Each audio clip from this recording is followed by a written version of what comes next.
네, 모두가 행복한 교회 강장식 목사님 모셨습니다. 안녕하세요. 네, 안녕하십니까? 네, 반갑습니다. 목사님. 네, 반갑습니다. 저희가 굉장히 특별한 공간에 와 있어요. 도서관 같기도 하고 작은 모임 공간 같기도 하고 여기가 어떤 공간인지 먼저 소개를 부탁드립니다. 요즘 제 딸 봐도요, 매일 피곤하대요. 몸이 피곤하고 마음은 아프고. 제 딸만 그런 것 같지 않아요? 많은 분들이 그런 것 같아요. 그런 분들한테 좀 쉼이 될 만한 공간이 없을까? 좀 테라피가 될 만한 공간이 없을까? 뭐 그런 생각을 좀 했고요. 제가 또 전공을 상담학을 좀 하다 보니 이론적으로 접근하는 거 그거 이상으로 사람들을 좀 변화시키고 잘 할 수 있는 게 없을까? 치유할 수 있는 게 없을까? 그러니까 이제 예술을 통해서 치료하는 개념 그런 것들이 이런 작은 도서관을 통해서 이렇게 좀 많은 분들한테 소개가 되고 표현되고 그래서 오셔가지고 편안하게 쉬시면서 책도 보고 거기서 또 힐링도 얻고 또 좋은 컨텐츠나 프로그램을 가지고 함께 또 해보시다 보면 테라피, 치료적 효과도 누리고 그런 것을 해보면 어떨까 그래서 만든 특성화 도서관이죠, 이게.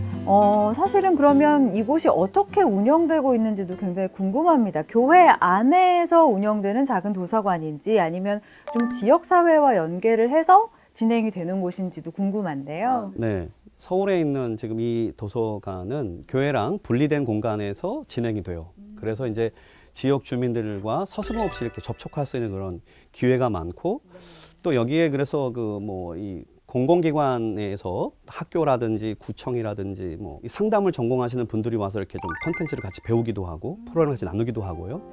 저희들은 좀 지금 아트 앤 힐링이라는 이름에서 있는 것처럼 이 아트 뭔가 좀 이렇게 만들기도 하고 손으로 좀 이렇게 오물락조물락 하면서 그러면서 이제 치료가 될 수 있는 그런 프로그램이 많아요.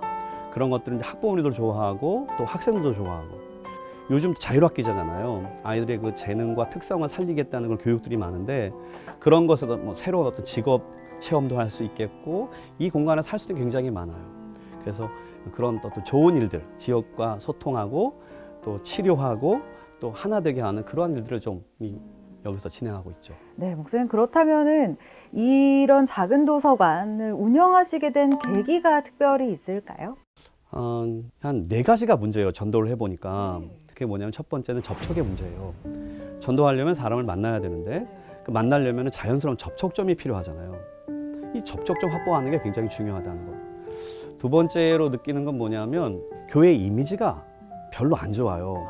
그러니까 교회자가 붙으면 일단 싫어해요. 아무리 좋은 걸 한다 그래도 싫어하더라고요. 그 다음에 세 번째는 아이들을 전도하다 보니까 부모가 장벽이에요. 아이들을 아무리 교회 갔다가 한 달, 2달 이렇게 예배를 잘 드리게 해도 바로 부모가 스톱시키면 바로 스톱하더라고요. 그러니까 부모를 설득하는 과정이 없이는 다음 세 살기 안 되는구나.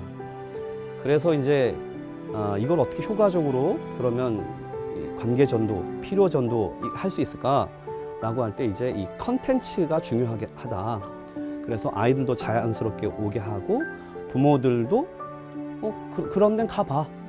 그리고 또 부모님도 초대하면 같이 가줄게. 이런 과정이 되는 것이 무엇일까? 그것이 이제 이 작은 도서관을 통해서 진행될 수 있다라고 하는 생각을 하게 되면서 그러면서 이제 이 작은 도서관 하게 됐죠. 목사님 이야기를 계속 쭉 듣다 보니까 목사님의 목회 철학도 궁금합니다. 무엇보다 마을 목회 그리고 다음 세대에 대한 좀 관심이 있으시다고 들었는데요. 그러니까 목사의 사고는 아니 성도들도 마찬가지지만 사고가 굉장히 그 거시적인 사고를 갖잖아요. 우리가 하나님의 나라, 이 지구적이고 우주적인 사고를 하는데 하지만 이것이 구현되려면 지역 교회, 지역을 바탕으로 한 교회가 돼야 돼요. 그러니까 지역 사회로 들어가지 못하면 그거는 실패하는 목회가 아닌가라는 생각이 들었어요. 이 서울은 좀 모르겠지만 지방으로 갈수록 이게 훨씬 더 강하더라고요. 지역으로 들어간다는 게 얼마나 어려운 일인지.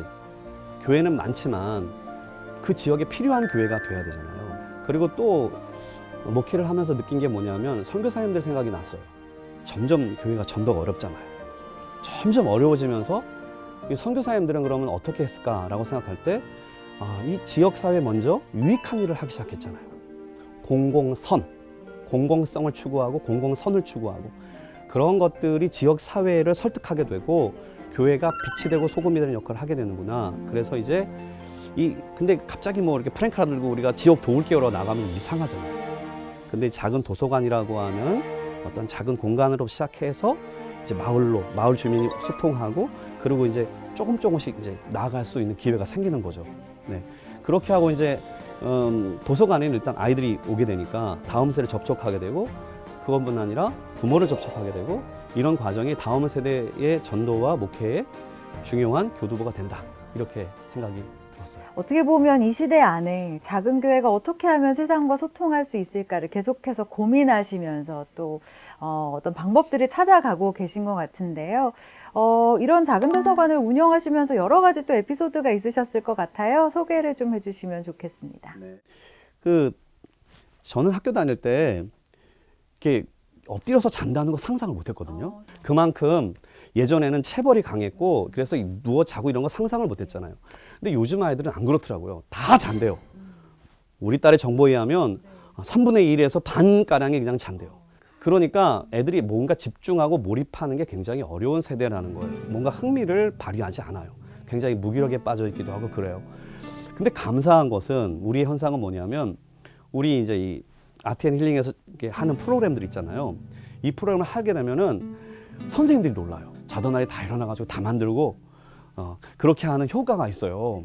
재밌잖아요. 그게 애들을 깨워서 하나라도 자기 성취감을 누리고 기쁜 얼굴로 그런 것들을 바라보면서 이게 좀 보람도 있고 재미도 있고 희망도 발견하는 거죠. 네, 목사님께서 이렇게 작은 도서관도 또 운영하시지만 모두가 행복한 교회라는 또 교회를 섬기고 계신데 교회 이름이 굉장히 특별해요. 어떤 의미를 담아서 이런 이름을 붙이셨는지도 궁금합니다. 행복이라는 것을 우리가 볼 때 행복을 희망사항으로 보통 생각하잖아요. 제가 생각할 때는 행복은 희망사항이 아니에요. 행복은 사명이 아닌가 생각해요. 그리스도인은 행복해야 돼요. 그게 사명이에요. 행복한 게 사명이에요. 그게 예수 믿는 하나님의 사람이죠. 그러니까 왜냐하면 하나님이 그걸 원하시잖아요. 하나님은 행복의 근원이시고 구원이라고 하는 것은 결국은 구원을 뭐 다른 말로 표현할 수 있다면 행복이잖아요. 행복한 사람 되는 거예요. 그러니까 교회 들어오는 모든 사람은 그 기회를 받은 사람이잖아요. 그래서 하나님께서 모두가 다 행복해지기를 원한다 라는 생각을 가지고 그런 포부를 가지고 그런 교회의 이름을 졌죠. 그러면 목사님이 만난 하나님, 목사님이 고백하시는 하나님은 또 어떤 분이신가요? 제가 하나님을 표현할 때 우리가 보통 내가 하나님 믿는다 그러잖아요. 아니에요. 하나님이 날 믿으세요. 그래서 하나님 표현할 때 나를 믿어주시는 하나님, 나를 기대해 주시는 하나님, 그리고 기다려 주시는 하나님을 경험해요. 목회하다 보면은 좀 이렇게 힘들고 어려운 일이 항상 나타나잖아요. 그리고 좀 약간 자괴감이 들 때가 있어요. 내가 목사라고 하는 거, 내가 이 사명을 지금 잘하고 있느냐라고 하는 어려움들이 내가 빠질 때가 있어요. 고민할 때가 있어요. 굉장히 좀 곤고한 날이 와요. 근데 그럴 때 이제 질문해 보죠. 하나님, 왜 나 같은 것을 목사 삼으셨습니까? 이런 질문들을 하게 되잖아요. 그럴 때마다 느껴지는 것이 뭐냐면 주님이 나 믿어주신다는 거죠. 사랑하신다, 믿어주신다 이런 개념. 주님 날 믿어주셔서 목사도 하게 하시고 구원도 시켜주시고 그리고 지금껏 계속 이렇게 뭔가 할 수 있도록 이끄시는구나 생각이 들고요. 그래서 하나님 나 믿어주시는 분이다 이렇게 말하고 싶어요. 네, 좋습니다. 마지막으로 우리 목사님 앞으로의 또 계획과 비전 갖고 계실 텐데요. 함께 나눠주시면 고맙겠습니다. 일단 교회는 숫자가 많고 적음으로 구별되거나 그것 때문에 상급이 정해진다거나 그런 거 아니라고 생각해요. 교회는 교회 본연의 본질적 사명을 감당해 줘야 되는데 큰 교회가 하지 못한 일이 굉장히 많다고 생각해요. 작은 교회만이 할 수 있는 게 많잖아요. 그것이 바로 이 지역 주민과 가깝게 다가가는 거죠. 그리고 성도랑 가깝게 다가가는 거. 이렇게 좀 가슴을 열고 보면 지역과 개인적 성도들에게 다가가서 해줄 수 있는 게 굉장히 많아요. 근데 그게 사실은 주님이 원하시는 목회가 아닐까 이런 생각도 해봐요. 작은 교회는 작은 교회의 몫을 감당하면 하나님의 큰 복을 주실 거라 생각하고요. 그런 일을 찾아서 했으면 좋겠어요. 그래서 작은 교회가 할 수 있는 그래서 마을 목회 그리고 그런 걸 시도하면서 또 다음 세대를 어떻게 키울 것인가 대안학교 이런 것들도 꿈을 자꾸 키워가는 것. 그리고 이제 이 도서관이 뭐 사회적 봉사 공공선을 추구하는 굉장히 중요한 목적을 이루지만 그러나 그것이 또 영혼과 접촉하고 영혼을 전도하는 기회가 되는 것이 또 목사의 소망함이거든요. 그래서 작은 도서관이 어떻게 전도와 교회 또 다음 세대를 가르치는데 유용한가에 관해서 좀 설명이 좀 됐으면 좋겠어요. 그래서 이런 걸 위해 세미나를 2월 11일 날 진행할 생각을 하고 있고요.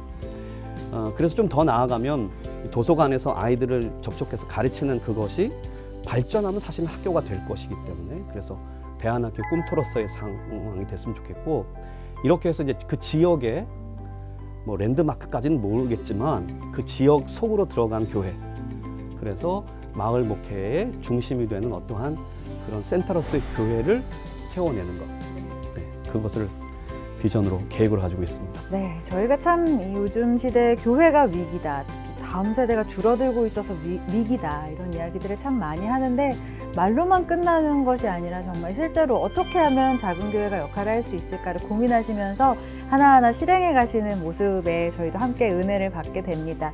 앞으로도 목사님 사역 위해서 저희도 함께 기도하도록 하겠습니다. 목사님. 네, 목사님 오늘 인터뷰 감사합니다. 네, 감사합니다. 네, 감사합니다.